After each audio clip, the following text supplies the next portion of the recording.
नमस्कार दोस्तों, मेरा नाम नीरज है। और जैसा कि लास्ट वीडियो में हमने ये डिस्कशन किया था कि सारे टेबल्स हम लोग क्रिएट कर लेंगे। सो मैंने सारा का सारा टेबल इसमें क्रिएट कर लिया है। और आप देख सकते हो कंपनी टेबल जो मैंने लाइव ही क्रिएट किया था आप लोगों के सामने। वेयर इज़ कंपनी टेबल, ये कंपनी टेबल रहा। और ऑर्गेनाइजेशन यूनिट का टेबल भी आपके सामने क्रिएट किया था। और बाकी सारे के सारे टेबल्स मैंने ऑफलाइन क्रिएट करके यहाँ पे सारा आप देख सकते हो। एड्रेस टाइप का कॉलम है, टेबल्स हैं, education type table, EMP action table, EMP address table, EMP basic table. Okay. और हमने जो एक नेमिंग कन्वेंशन प्लान किया था, जो फाइनलाइज किया था, वो नेमिंग कन्वेंशन को भी हमने यूज़ किया है। सो कोई भी कॉलम जो प्राइमरी की है, आप वहाँ पे देखोगे PK_ कॉलम के नेम के साथ में लगा हुआ है। और जैसे कि ईएमपी एजुकेशन टेबल में लेट्स सी, देखो यहाँ पे एक कॉलम है जिसके साथ हमने लिखा है FK_ एजुकेशन टाइप। मतलब यहाँ पे ये जो कॉलम है ना, ये एक फॉरेन की कॉलम है, इस पे फॉरेन की लगा हुआ है। तो जो भी नेमिंग कन्वेंशन हमने फाइनल किया था उसको throughout the tables, objects, column, constant, keys जो भी लगाया गया है उसके हिसाब से सेट किया हुआ है। ठीक है। आप भी जब बनाएंगे तो जो भी आपका रूल्स रेगुलेशन होगा नेमिंग कन्वेंशन के लिए, उसको हमेशा फॉलो करना है। ठीक है। तो आज के वीडियो में हम लोग डेटाबेस प्रोसीजर्स को समझेंगे क्या होता है और यहाँ पे क्रिएट भी करेंगे। ठीक है। तो स्टार्ट करते हैं। अब देखो टेबल्स तो सारे के सारे बन गए। अब हमें क्या करना है, ये थोड़ा नेटवर्क का प्रॉब्लम आ रहा है, थोड़ा सा पॉज करके इसको ठीक करता हूँ। ऑलराइट, तो अभी हम लोग प्रोसीजर्स को सीखेंगे। ठीक है। तो पहले समझ लेते हैं कि डेटाबेस प्रोसीजर होता क्या है। अभी हमने इतने सारे टेबल्स बनाया है। अब इन टेबल्स में हमें क्या करना है, डेटा मेंटेन करना है, राइट। डेटा इंसर्ट करना होगा, अपडेट करना होगा, डिलीट करना होगा, डेटा यहाँ से मुझे देखना होगा, राइट। तो ये सारा काम को करने के लिए जो भी SQL स्टेटमेंट्स है वो हम लोग लिखेंगे। तो एक तरीका तो ये है कि जो भी SQL स्टेटमेंट हमें यूज़ करना है, उन SQL स्टेटमेंट को डायरेक्ट हम लोग जो भी प्रोग्रामिंग लैंग्वेज यूज़ करेंगे वहाँ से कॉल कर सकते हैं। जैसे लेट से मुझे कंपनी टेबल से डेटा लेट से व्यू करना हो। ठीक है। तो ये जो मेरा स्टेटमेंट है ना, ये थोड़ा कनेक्शन का प्रॉब्लम है, let me refresh it first.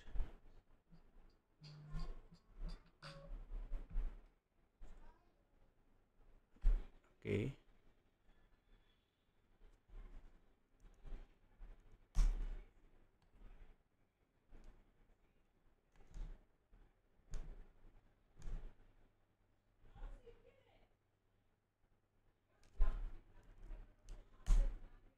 Alright.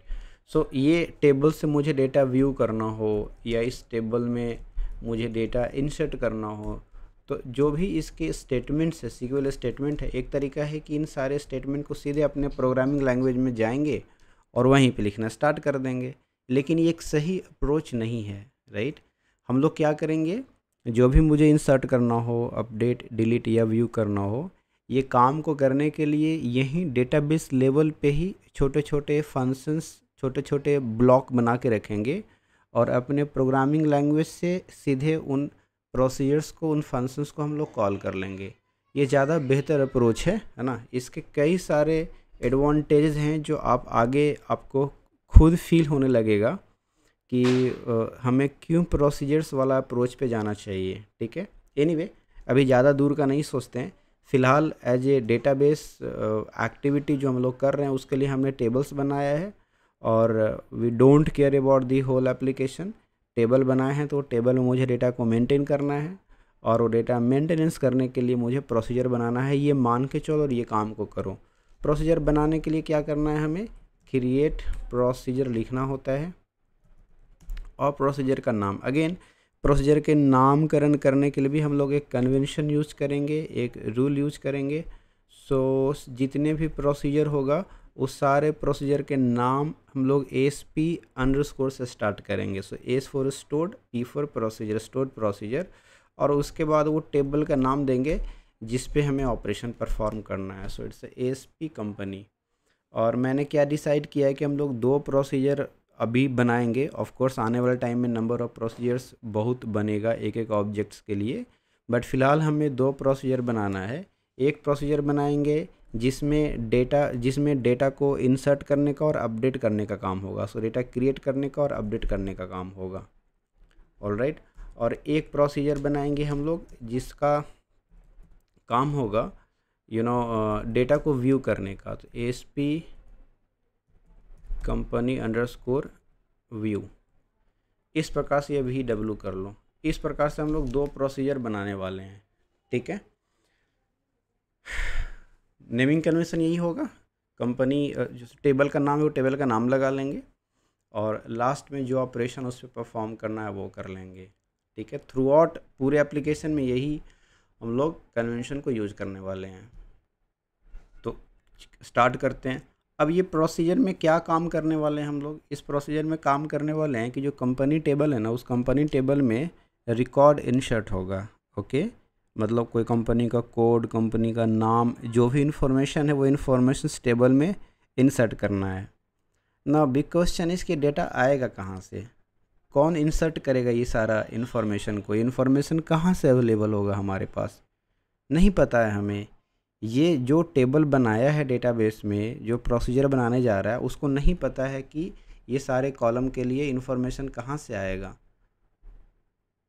ये तो वो बताएगा डेटा जो इस प्रोसीजर को कॉल करेगा, यानी मुझे नहीं पता है। तो हम लोग क्या करेंगे, हम यहाँ पे पैरामीटर्स बनाएंगे, ठीक है। और जो भी इस प्रोसीजर को कॉल करेगा उन पैरामीटर्स में वैल्यू को सेंड करेगा और फाइनली वो जो भी वैल्यू आएगा वो टेबल में इंसर्ट हो जाएगा। तो जितना भी इंफॉर्मेशन मुझे चाहिए इस टेबल में, ये सारे इंफॉर्मेशन के लिए हमें पैरामीटर्स बनाने हैं, ठीक है। सो कोई न कोई इसमें वैल्यू को पास करेगा। ओके, सो कंपनी कोड यहाँ पे पास करेगा कोई, ठीक है। और ये इंटीजर रखा हमने, कोई न कोई इसका नेम को पास करेगा।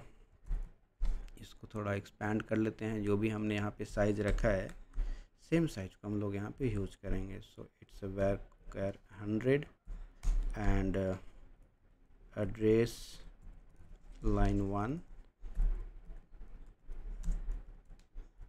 var इसका भी शायद 100 ही रखा था हमने। ओके, ये address line 2 and this is pin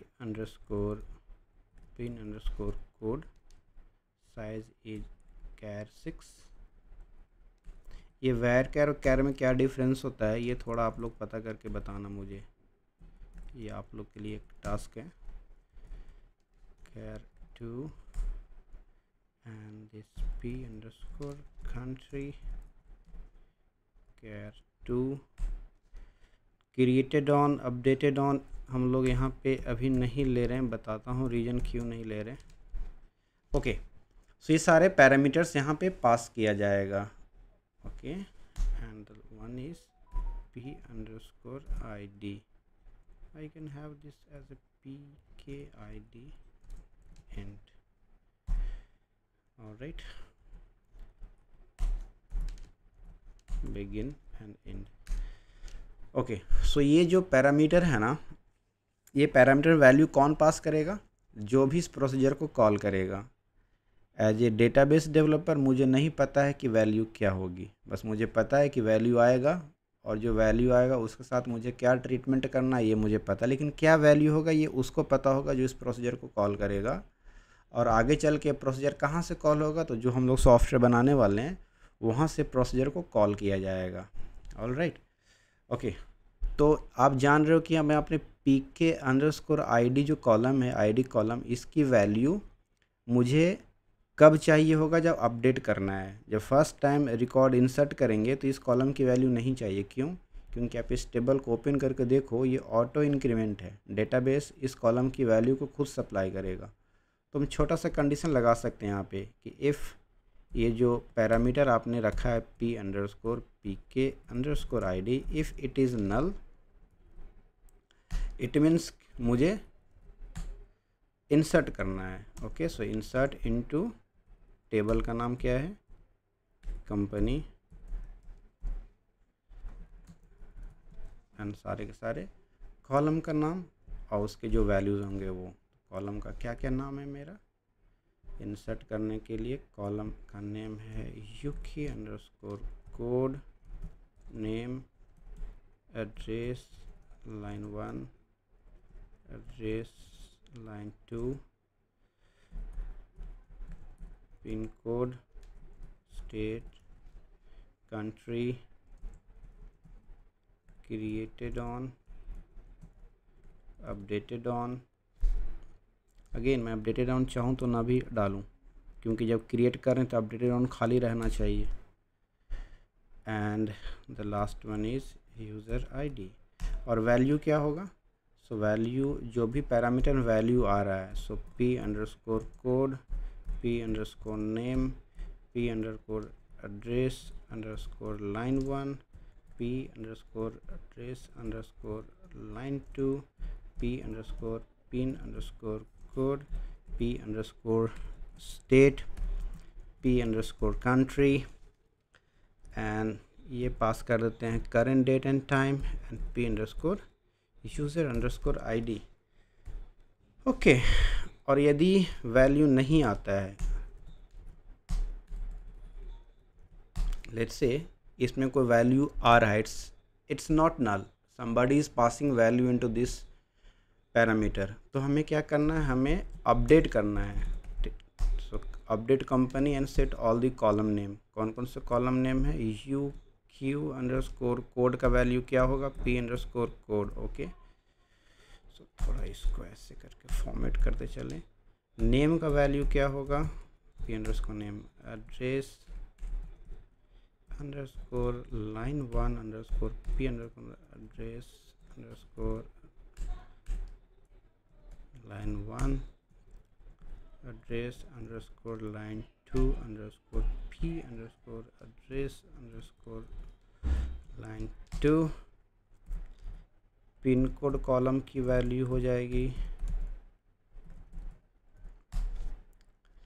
and state column का वैल्यू हो जाएगा ये कंट्री कॉलम का वैल्यू हो जाएगा कंट्री अपडेटेड ऑन की वैल्यू हो जाएगी now end user underscore ID की वैल्यू हो जाएगी P underscore user ID and last में वेयर दिस पी के अंडरस्कोर आईडी की वैल्यू रहेगी पी अंडरस्कोर पी के अंडरस्कोर आईडी।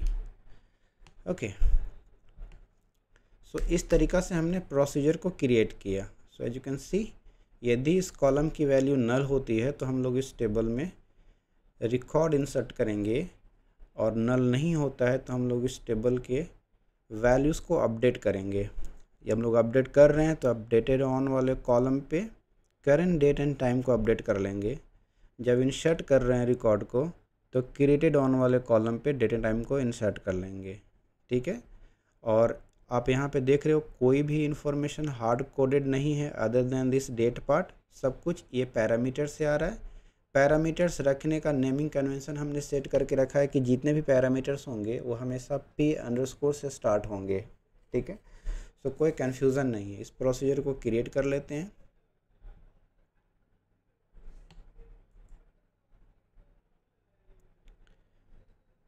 अगेन मे भी कुछ नेटवर्क प्रॉब्लम हो रहा होगा लेट मी चेक।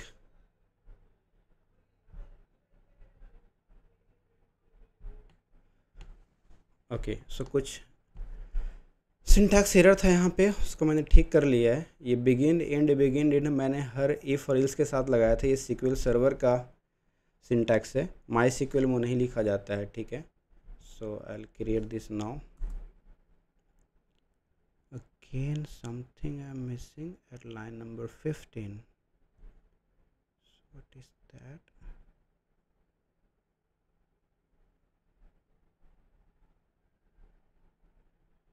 Else ये मे बी डिलीमीटर का एरर होगा। रुको ओके सो मेरा प्रोसीजर क्रिएट हो गया। SP company CEO। ऑलराइट, सो आप देख सकते हो जैसे मैंने एक प्रोसीजर बनाया है कंपनी में डेटा को रिकॉर्ड करने के लिए, अपडेट करने के लिए, आगे एक और भी प्रोसीजर बनाएंगे हम लोग डेटा को व्यू करने के लिए। ठीक है, सो यदि आप ये dbeaver यूज़ कर रहे हो तो आपके लिए थोड़ा और भी इजी हो सकता है। ये प्रोसीजर पे राइट क्लिक करो, create new procedure and give your procedure name VW।